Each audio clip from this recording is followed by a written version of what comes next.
نحمد صلی علی رسولہ الکریم اما بعد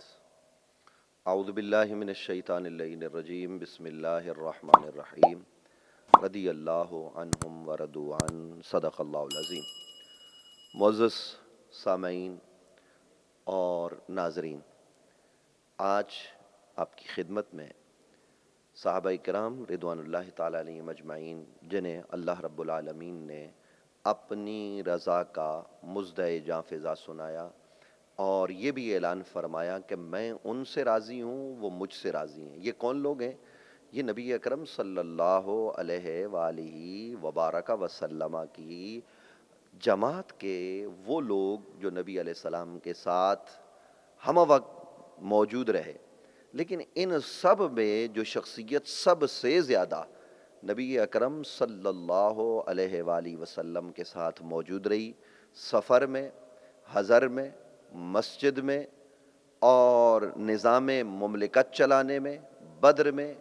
اور دیگر مواقع پر شب ہجرت، وہ جناب حضرت سیدنا ابو بکر صدیق رضی اللہ تعالیٰ عنہ کی ذات گرامی ہے۔ حضرت ابو بکر صدیق رضی اللہ تعالیٰ عنہ کا مرتبہ، مقام، آپ اس سے اندازہ لگائیے کہ آپ خود صحابی ہیں اور آپ کے والد اور والدہ وہ بھی اس شرف سے مشرف، اسی طریقے سے آپ کے صاحبزادے وہ بھی صحابی ہیں اور آپ کے پوتے وہ بھی صحابی ہیں، یعنی والد، والدہ، خود، بیٹا اور پوتا، یعنی یہ چار نسلیں درجہ صحابیت پر موجود ہیں، اور یہ اعزاز جناب حضرت ابو بکر صدیق رضی اللہ تعالیٰ عنہ کا خاصہ ہے۔ اور اسی طریقے سے جناب حضرت ابو بکر صدیق رضی اللہ عنہ کے حوالے سے نبی اکرم صلی اللہ علیہ وآلہ وسلم نے فرمایا کہ میں نے جس نے احسان مجھ پر کیا اس کے احسان کا بدلہ چکا دیا، لیکن ابو بکر وہ ہے جس کے احسانات کا بدلہ قیامت میں دیا جائے گا۔ یہ جناب حضرت ابو بکر صدیق رضی اللہ تعالیٰ عنہ کا خاصہ ہے۔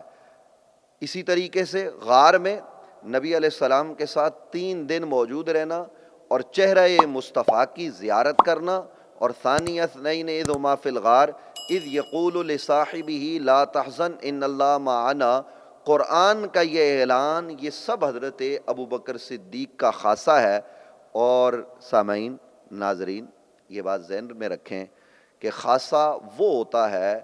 جو جس میں پایا جائے اس کے غیر میں نہ پایا جائے۔ تو حضرت ابو بکر صدیق رضی اللہ عنہ کو یہ جو اعزازات حاصل ہیں، یہ صحابہ کی جماعت میں اور لوگوں کو بھی حاصل نہیں ہے۔ حضرت ابو بکر صدیق رضی اللہ تعالیٰ عنہ کی عظمت اللہ کا قرآن بیان کر رہا ہے، نبی علیہ السلام کی زبان سے آپ کی عظمت کا بیان ہو رہا ہے۔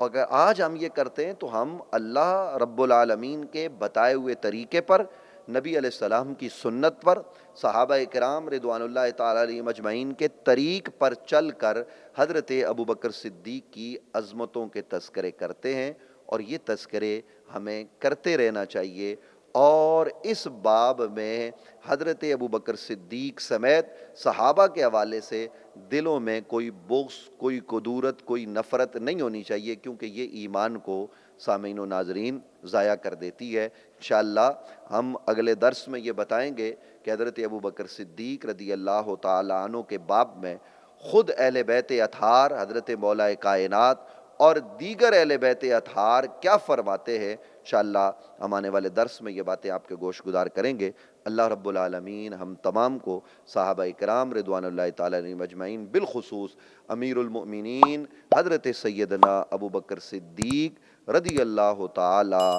عنہ کا ادب کرنے والا بنائے۔